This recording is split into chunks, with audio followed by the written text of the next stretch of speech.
हिंगोली जिल्ह्यात सराईत गुन्हेगारी आणि अवैध धंदे चालविणाऱ्यांविरोधात पोलीस अधीक्षक श्रीकृष्ण कोकाटे यांनी कारवाई करत 5 सराईत गुन्हेगारांना जिल्ह्यातून हद्दपार केले।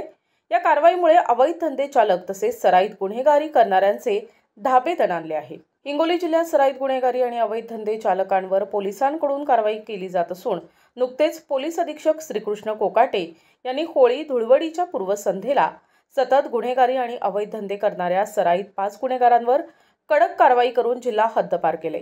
या कारवाईमुळे अवैध धंदे तसेच सराईत गुन्हेगारी करणाऱ्यांचे धाबे दणाणले असून यापुढेही अवैध धंदे चालकांवर तसेच सराईत गुन्हेगारी करणाऱ्यांवर कडक कारवाई केली जाणार असल्याची माहिती पोलीस अधीक्षक श्रीकृष्ण कोकाटे यांनी दिली आहे।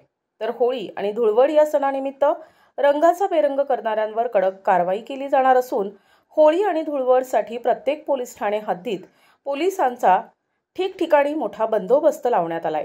त्यामुळे कायदा आणि सुव्यवस्था अबाधित राहणार आहे। NTV news Marathi Hingoli.